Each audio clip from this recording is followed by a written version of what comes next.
Hello, and welcome to the College of Creation. My name is Dan. And my name is Michael. And we are Dungeons & Dragons DMs who love to homebrew items, spells, creatures, and features for D&D, and this is a show where we do that. We make new homebrew every single episode based on prompts that we get from our listeners. We love that. Thanks, listeners, for sending us over your prompts. We wouldn't have a show without you. And this week, we had some more subclasses back into home turf. We can't stay away from them. I love a subclass. I love homebrewing a subclass. It's like 50% of our prompts now that are sent in our subclasses.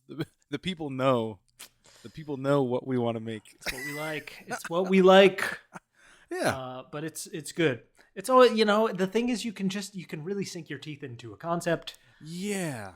We have both complimented each other several times over the course of this show about our ability to develop a framework and kind of take that process through a subclass.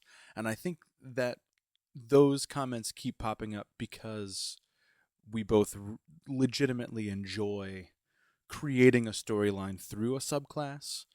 I will say, doing like a run of spells, when we did those druid spells, that's how I felt. Those were fun. I felt really good about doing that. I would like to do that again for a different class someday. Yeah, that'd be fun. We should add prompts there for that. Great stuff. Anyway, we are doing a subclass this week. We were tasked this episode to make a subclass that debuffs an enemy, I presume. Debuffs an enemy, debuffs yourself. I don't think you should debuff yourself or your allies, but I guess you could if you really wanted to. A subclass with features that dish out debuffs. This was a great prompt. I knew immediately what I wanted to do. Oh yeah? Yeah. The moment we rolled it, I knew what we wanted to do. Or what I wanted to do.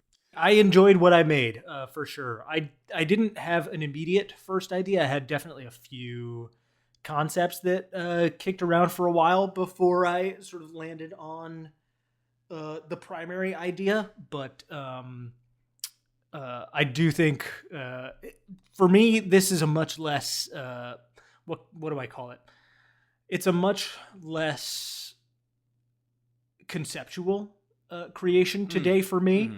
Definitely more straight down the line, the kind of thing that I could see, given a couple of tweaks and some feedback from you, I could easily just put this up for anybody to use because I think it's pretty, it doesn't require a lot of knowledge of back lore of College of Creation. It doesn't require any real crazy shifts to the way that you play the game or anything like that.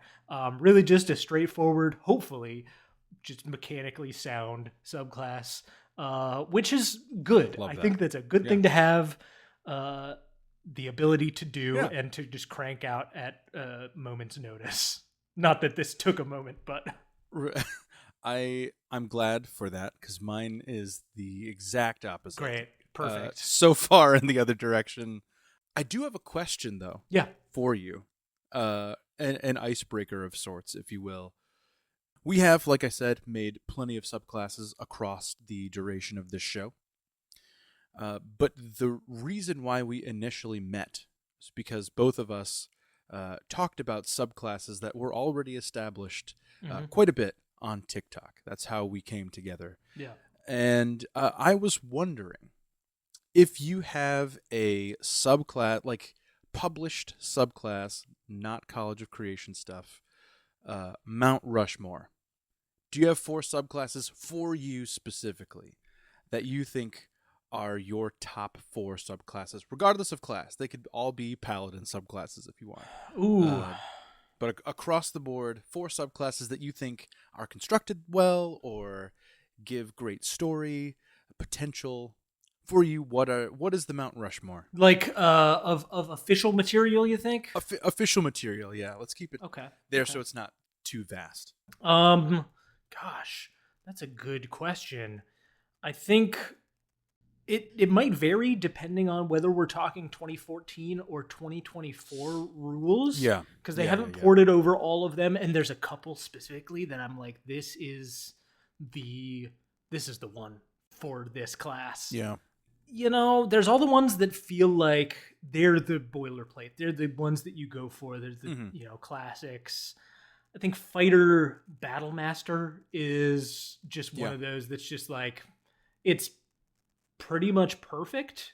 There's not really a flaw in that, and it like supports the versatility of the class otherwise really well, that it's hard to go to a different subclass unless you have a really strong concept. So there's that kind of argument of it's just like sort of the boilerplate. I think almost every class has one that's sort of the like, if you're building it for the first time, maybe it's your first time playing do the this game, one. Yeah. This one is the one to go for. Moon Druid, Lore Bard probably, although argument could be made for Glamour. Life Cleric is up there for sure. Assassin Rogue feels like a pretty solid one, although I do think they did it a little bit dirty in the 2024 reboot. Yeah. But in terms of favorites, in terms of ones that I love, I would have to say that I think the Grave Cleric is great, and they really need to update that for 2024 because that one's excellent. I really enjoy Storm Sorcery, even though it's not super well represented anywhere. Yeah, I just think it's cool. I like it. It's not a perfect subclass by any means. Oh gosh, Michael, this question is too hard. You got to come back to me, man. Tell me what are your go-tos, and then I'll keep thinking about this. So I have been thinking about this just most of today. I wouldn't even say it's a question I've been thinking about for a while, but it popped into my head today, so I thought I'd ask you. But I do have some picks of my own. I, like you, realize that each class is kind of represented in a way through its subclasses. I tend, as you also know, to bend a bit left of center from those. So I think the first one for sure for me is the Divine Soul Sorcerer. I think that is an excellent subclass. A lot of extra flexibility comes into play from a story beat that normally wouldn't be there for a sorcerer. Love the Divine Soul Sorcerer. That's my number one. I was going to say the Undead Warlock because I've played a couple Undead Warlocks before and I've liked it every single time. But I think for my money, I really enjoy the Genie Warlock. I'd like to put that in my second spot just because it feels like a much more accessible patron. The biggest selling point for Warlocks typically are like, oh, you have built-in narrative, right? You have built-in storyline. You have this creature that you can interact with. But do you really? Like, how often do you really interact with an archfey? And I feel like a genie is just like a genie can just be a guy, right? He can just be another creature that shows up in your daily life. Like we talked about in our Christmas episode, Clarence, the angel in It's a Wonderful Life, easily could be a genie patron. Just there to guide you along. And I think as a narrative device and an extra NPC for the DM, the genie is great. So genie takes my second spot. Third spot, I have to put a ranger in there. This is the first subclass I ever played. It was my first character was a ranger. I need to show love to the hunter ranger. I think that the hunter was better in 2014 than it is in 2024. I love options, and having 3 options at each feature level was awesome. But I think the hunter is just such a cool and flexible subclass, so that has to go in my number 3. And number 4, I wanted to pick something just really flavorful and cool. I would put up there the Circle of Wildfire Druid. really interesting and fun offbeat ways of using your wild shape to create your fire spirit instead of changing your body. Again, a little bit more flexible in 2014 since there wasn't a cap on wild shape towards the end of your class. So you can kind of like really flourish into this fire being. But yeah, Circle of the Wildfire, the Genie Warlock, the Hunter Ranger, and the Divine Soul Sorcerer.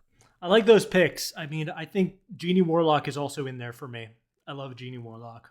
Mm-hmm. It's very fun. Again, a one that they have to update for 2024 because that has not happened yet. But very cool stuff. I'm gonna put the Circle of Stars Druid in there. Love the Circle of Stars. Yeah, the star map, baby. I think that is, if I'm thinking about a druid and making a druid, I would go for that before Moon Druid personally. Sure. Just because I think it's more fun, more flavor, cool stuff. I do think Battle Master deserves a spot up there, so I'm going to put that in there, even though Eldritch Knight is right behind it. But I think Battle Master is just, it's such a perfect subclass for the class. It's exactly what you want to give a fighter player. It allows you to do, any direction you kind of want to go in. You can choose all of the more defensive or the more, ally buff kind of options. You can choose the ones that kind of allow you to feel more like a battlefield commander, or you can truly just go for the ones that allow you to, run in solo, that kind of thing. So I think that's very cool. Good stuff there. And that's 3. I think it's hard to beat a Divination Wizard. I think their Divination Wizard is also really great. Excellent subclass. Why choose something else when you have Portent available to you? Portents are so good and fun. And yeah, bonus senses and stuff like that. Although Abjuration Wizard is also really good too. Mm-hmm. I think that's a tight one, but Divination is classic. So let's just go with that. Let's make those my 4. That's great. I think that's an honorable list. Yeah. I don't have a paladin in there just because, I don't know. I feel like I feel sort of the same about all of the paladin subclasses. I don't feel paladin like is a strange one. I think they all tend to have the not the same, but a similar approach to their vibe. Not the same vibes, but it's such a formulaic subclass. It really is. Yeah. And I think that I appreciate the base class features more than the subclass features most of the time. Fair. Yeah. Totally fair. Good answers.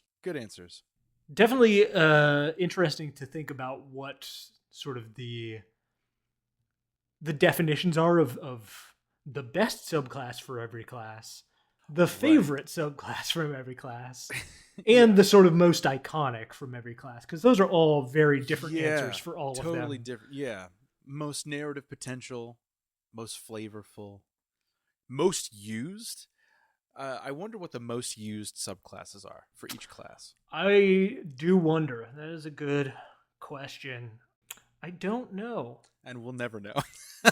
I bet there's some stats somewhere, but it's probably primarily pulled from the D&D Beyond character creator, which I think, if you're anything like me, people are making characters that they never use. So. Oh yeah.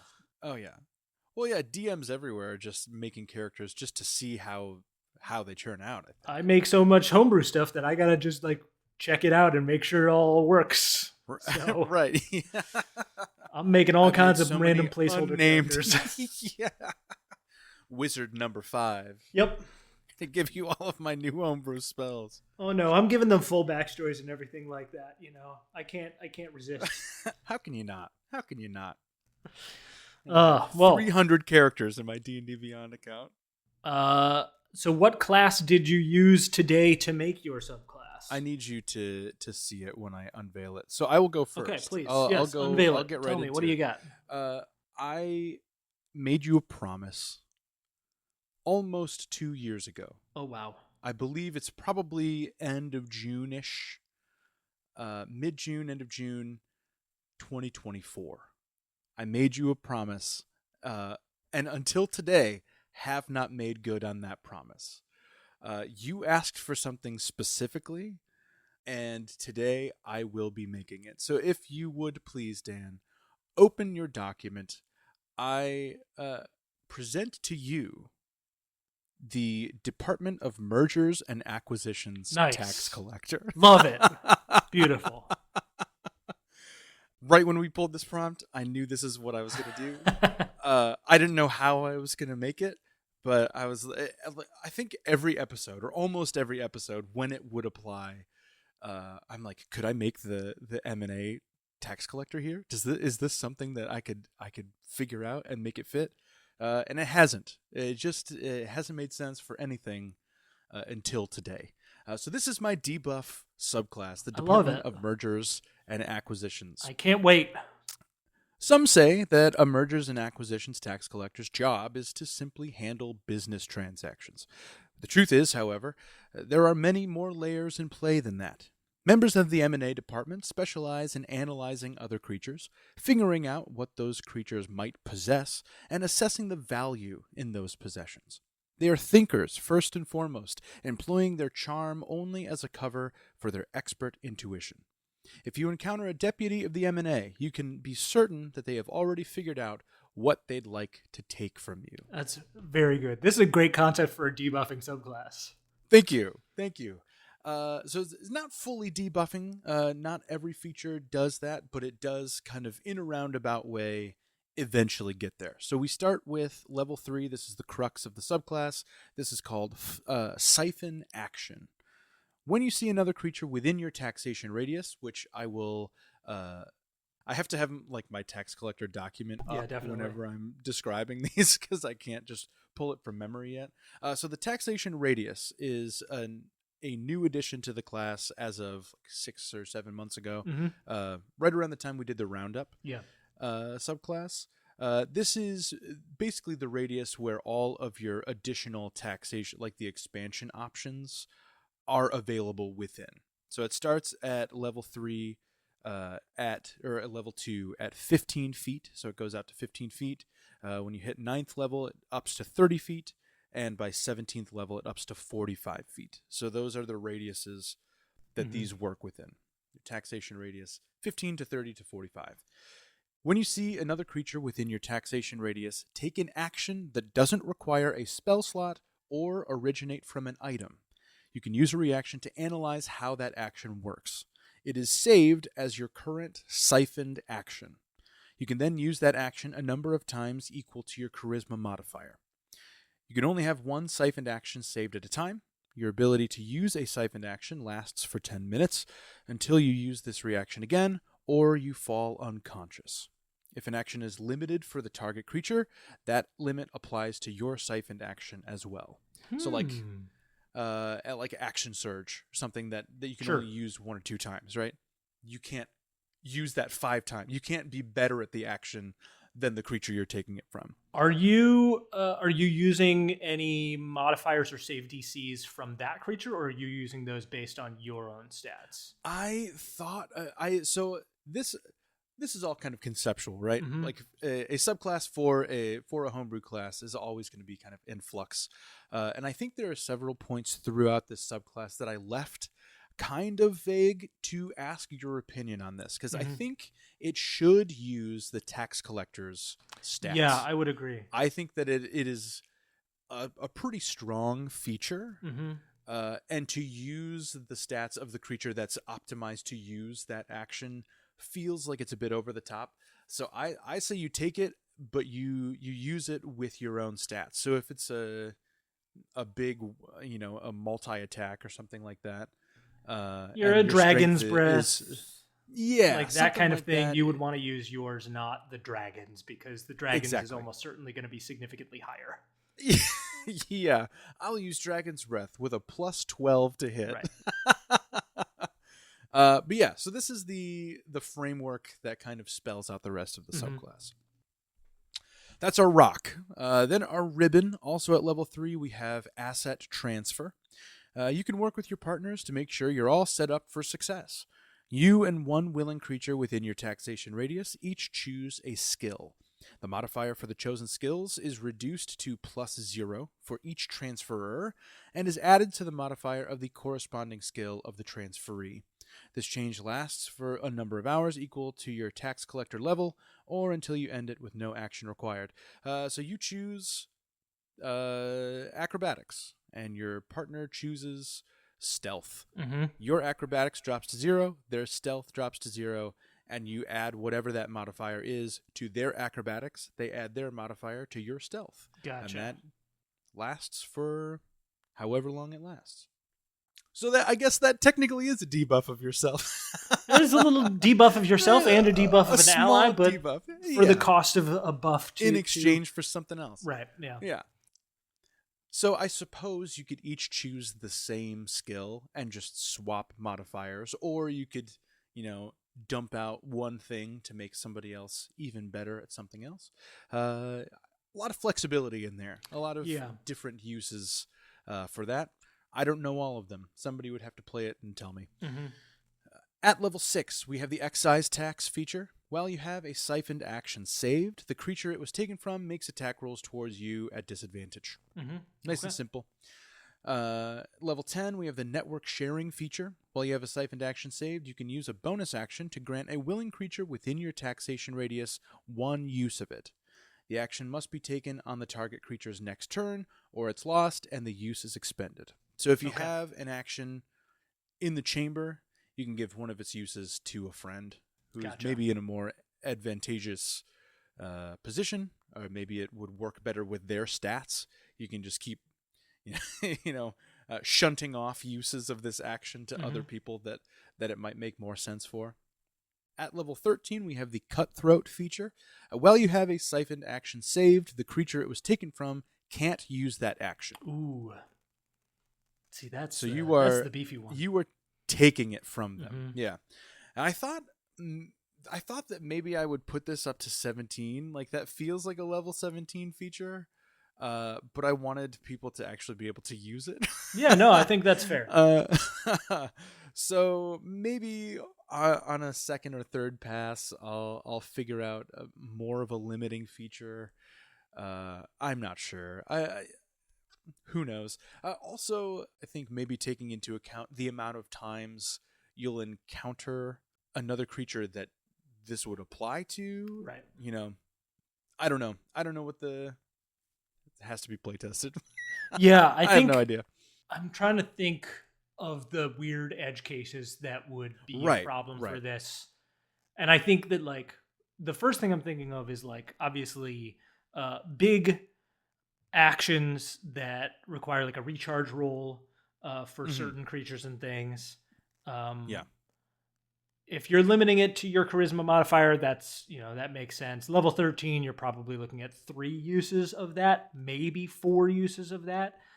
I think a smart player would know that as soon as you use them up, that creature gets access to potentially recharging that again. So you might not actually you would just not use them. You would just hold on to that action.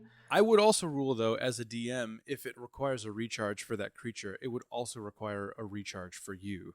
If you're using your siphoned spot for an action that takes a recharge, you're kind of just making it null, right?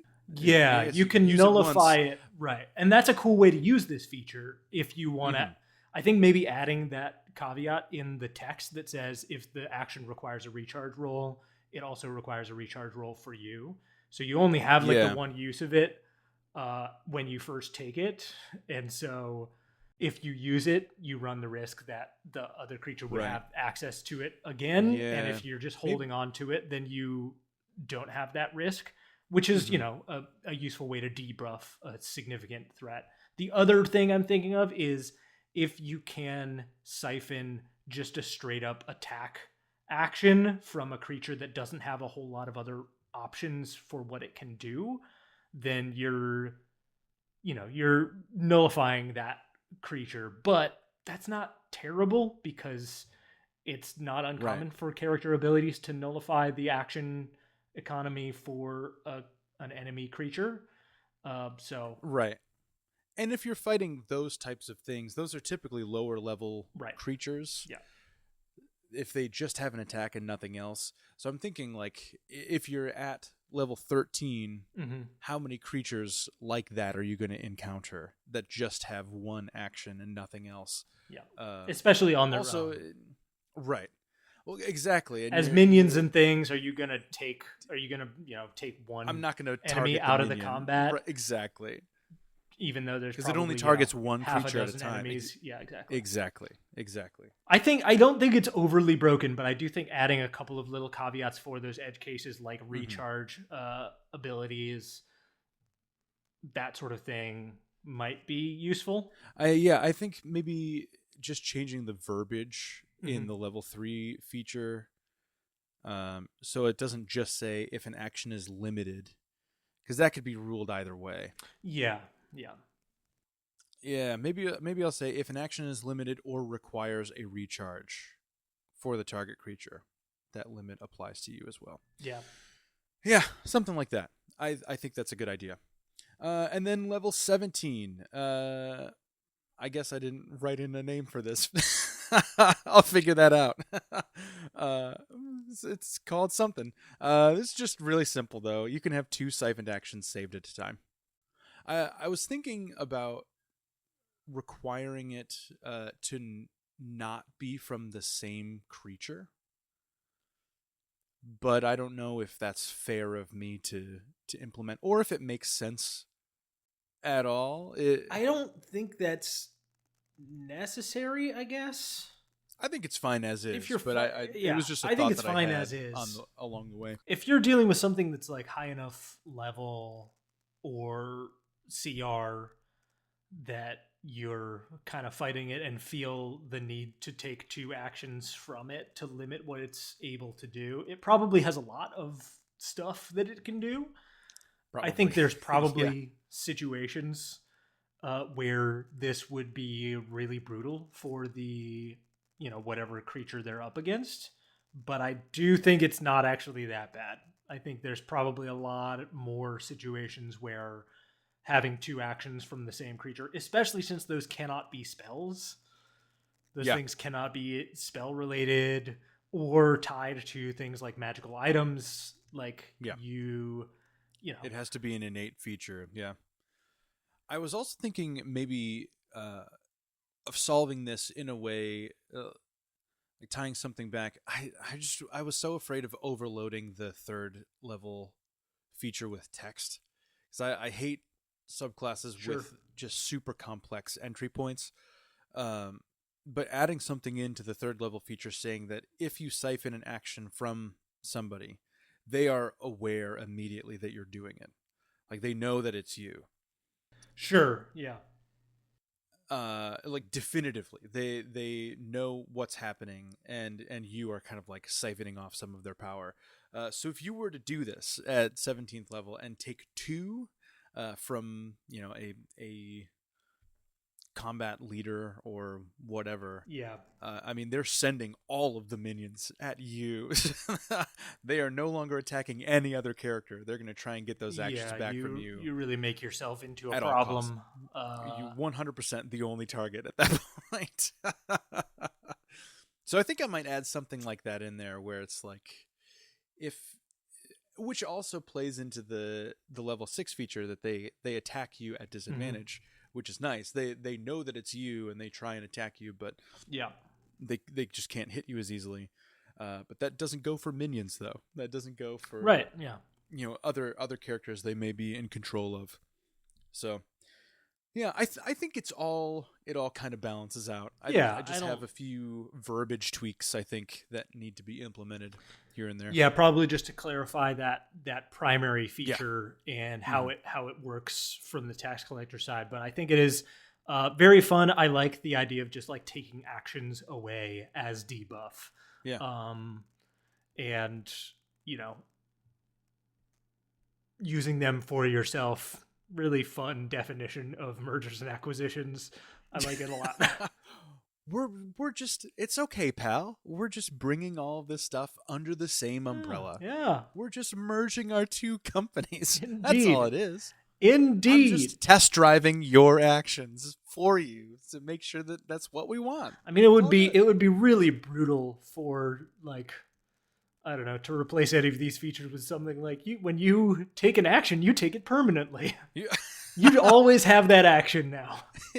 It's your It would be wild, though. You would you would need to build a much more robust rule set for how that works, because too much. Yeah, that's too much. But, it has to be temporary. 10 minutes, I think. That's like spending 10 minutes in another person's brain. Like, you gain all this knowledge and you have all these skills, but it's just too many things you have to contend with. Yeah, well, I'm just thinking of how to connect it to the actual process of, like, private equity mergers and acquisitions, and just like what is a feature that we could make that properly represents, like, gutting a company and selling it off for parts. Right. Yeah.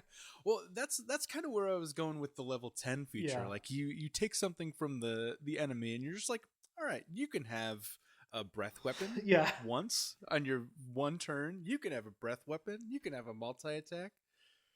Not perfect yet, but this is what fun. I thought it was going to be from the very I like beginning. it. I think that's very fun. I think it works very well. Thank you, man. All around. I think it's a very fun idea.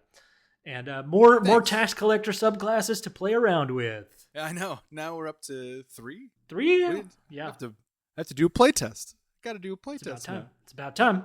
Nothing but tax collectors. Oops. What about you? What did you bring today? Like I said, I brought in something that feels pretty basic, pretty approachable, and not highly conceptual. It's what you would expect. If you would open up your document, you will find a rogue subclass, and that rogue subclass is a poisoner. Nice. Perfect. Proper, the King's Assassin poisoner. I really like the Robin Hobb Realm of the Elderlings grand fantasy series, but specifically the first trilogy, and especially the first book in the first trilogy of this. It was all about kid being trained to be an assassin, but oftentimes through the use of and the knowledge of poisons and things like that, more than, sneaking in and slitting someone's throat in the middle of the night. It's much more subtle art. And I really appreciate that. I think that's a really cool concept and starting point for a rogue subclass, but there are not really any subclasses that are geared towards that, so I figured I would make one. So, poison is the method of the refined assassin. Cruel? Perhaps. Impersonal? Certainly. Effective? Absolutely. The best poison can be administered through skin contact, inhaled or ingested undetectably in food, parceled out over days to obscure its true method. But these techniques are only possible in the hands of a skilled crafter, requiring years of practice and often self-experimentation. So, sharpen your wits, because the dose makes the poison. So, as a poisoner, you gain proficiency at level 3 with the Poisoner's Kit, obviously, as well as Sleight of Hand. If you already have proficiency, you gain expertise instead. So you can have little pockets you can hold on to, little vials of poisons, and bring them out in the moment that you need them. Drop them into a drink, drop them into food, whatever you need. You also gain at level 3 Poison Craft. So whenever you finish a long rest while holding your Poisoner's Kit, you can use that tool to craft a number of toxins equal to your proficiency bonus. For each toxin, you choose one of the options from the Poisoner's Toxin table below, and each option can only be chosen once per long rest. Any unused toxins lose their potency and become unusable when you complete your next long rest. So you get a daily number of toxins that you can craft. I considered making it random, like the experimental elixirs, but decided a rogue is generally a bit more of a cunning prepared sort of subclass. I think that's the right choice. Yeah, and without the use of spells to kind of allow you the versatility that an artificer has, I figured giving the rogue the option to tailor these is much more logical. So using toxins, each toxin can be used with a bonus action based on its type. When a creature is affected by the toxin, it must make a Constitution saving throw against your Poisoner save DC, which is going to be 8 plus your Intelligence modifier plus proficiency bonus. I consider Dexterity, but I think Intelligence makes more sense. I agree. And it is the secondary ability score for the rogue already. Yeah. So there's that. And then if it fails, it suffers the effects of the toxin. There are 4 different types of toxins in this list. They are contact. So the toxin must contact the target's bare skin. So a knight in full plate armor will probably not be affected by a contact poison. It will be very hard for you to get a contact poison onto them. Ingested, the toxin must be swallowed by the target directly or by adding it to foods or beverages, but it takes effect instantaneously after ingestion. An ingested toxin can only affect one creature. So you can't like spread it out over multiple plates. It only is enough for one dose. Inhaled, the toxin, you have it in sort of a bottle or a vial or something that instantly sort of evaporates into the air or whatever it is. The toxin fills a 1-foot radius sphere, so you've got to get very close to the target and put it into their face. And it dissipates after 1 turn, so creatures that do not need to breathe air are unaffected by the toxin. So lots of constructs and things like that won't be affected by those toxins. Sure. And then injury. The toxin can be applied to 1 weapon or up to 3 pieces of ammunition and retains its potency for 1 minute. These toxins include a variety of each.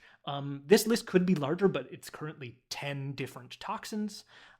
There is the simplest of them, called Burn. The target just takes extra poison damage equal to half your sneak attack damage when it is injured by the weapon that you apply this to. So if all you want to do is just up your DPS, great. That is the one for you. However, a lot of the other ones have debuffing effects, including Choke. The target becomes poisoned and cannot speak for 1 minute with this inhaled toxin. Disrupt is a contact toxin that causes the target to lose concentration on any spell it is concentrating on, and then have disadvantage on all concentration checks for 1 minute. Dream frightens or charms the target and reduces all saving throws by 1d4 for the next minute. Drain is an ingested toxin that gives 1 level of exhaustion and forces a repeated saving throw every minute until the target succeeds or until it caps out on exhaustion and dies. This is a beefy one. This is the ingested one. Yeah. Like, it will be harder for you to get this into a creature's mouth. So you should be rewarded for making that happen. Sure, yeah. Because I also wanted him to give the options for these that, like, these could be used not directly in a combat situation, but you might be able to use these in RP and exploration to drop them into a food or to place them in such a way where it will open and trigger the poison to then be inhaled in the moment that, say, a book is opened or something like that. So I wanted to be really loose with like how the rogue could be allowed to use these and affect the targets. You can go on to the Patreon and see the full list of all of these. If you go on to patreon.com/College of Creation Pod, you can get the PDFs of all of the things we create for totally free. So go and check that out. But we'll move to level 9, where you get your improved poison feature. You can use the Poison Cunning Strike effect without spending sneak attack dice. Normally, when you get to the point of having cunning strikes, the poison one requires 1d6 to be removed from your sneak attack pool in order to poison the target. You can just do that for free every time you do sneak attack damage. If you want to apply a different one, you got to spend the dice, but if you want to poison, go ahead and do it. Additionally, you do not need advantage on the attack roll to use your sneak attack against a creature if that creature has the poison condition. All other rules for sneak attack do still apply, however. So you can just, you get your sneak attack against anything that's poisoned. So ideally, you're running around just poisoning everybody you can. Then you get the Poisoner's Constitution at level 13. This is not a debuff feature. This is a buff for you, but ups your defense a bit. You have immunity to poison damage, and you have advantage on saving throws to avoid or end the poison condition. Additionally, you gain the ability to create antidotes with your poison craft feature. So when you craft poisons, you can choose instead to make one antidote instead of all of your other ones, allowing you to, administer or ingest an antidote as a bonus action, removing the poisoned condition. And then finally, at level 17, you get Purifying Strikes. When you hit with an attack against a creature affected by one of your toxins, you can cause the attack to be a critical hit just automatically. And if you do, the toxin's effect immediately ends. So you basically pull out all of the poison, and it takes all of its effect very quickly, and you just pump in a ton of damage. And that's it. That's your little poisoner guy. This is great. I would like to play this right now. I think this is wonderful.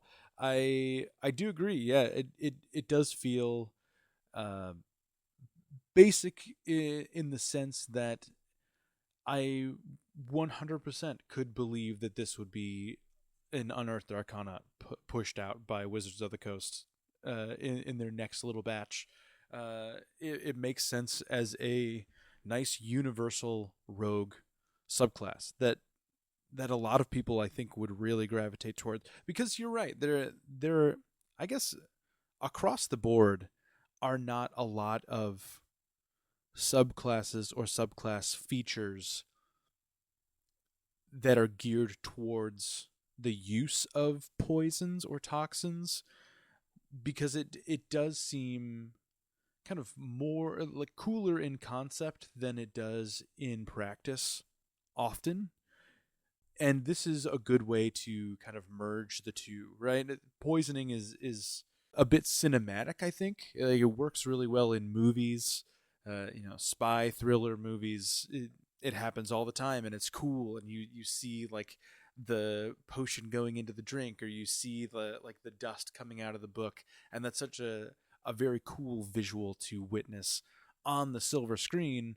But in a TTRPG, sometimes it's harder to maneuver that into an actual mechanic, and I think you've done it really well. I think this is the way to do it if you were angling to make a poison based subclass, because I think a lot of times the problem with poison centric features is that it's either something you can use out of combat, like kind of like poison is now. Either you can apply it to your weapons or you use it outside of combat, right? Those are the two kind of stark opposite options. And this is like, you can use most of these both ways. And that's awesome. I would love to see, if you get access to like the weird little like ritual chamber and put a little contact poison on some place that you imagine the big bad or somebody will touch, they can just lose concentration in the middle of the battle when they reach for the ceremonial dagger. Just right. Oh no, and I just lost concentration on the like ritual that I'm in the middle of because suddenly my hand is like poisoned with acid and stuff. Like my hand is numb, my arm is numb, I can't do anything. Yeah, this is great. It's very, very cool. It's implemented in a very intentional way. The toxin list is great. Again, you have created something that is able to be homebrewed off of your home. Yes, again. which you have become a master at, I feel like. Which, that's good. Contagious creativity is a positive thing. Absolutely. And this is a subclass that promotes that. Love it. Yeah, I appreciate that. It was fun to make, and you're absolutely right. You could expand this list of toxins very easily, although I would maybe recommend not going too crazy with it. I tried to kind of cover most of the bases: action economy, damage, various conditions that make sense for toxins to affect them, speed, etc. It was fun. It was a fun one to make. I love it. Should we roll for what we're going to make next episode? Let's do it. All right, here we go.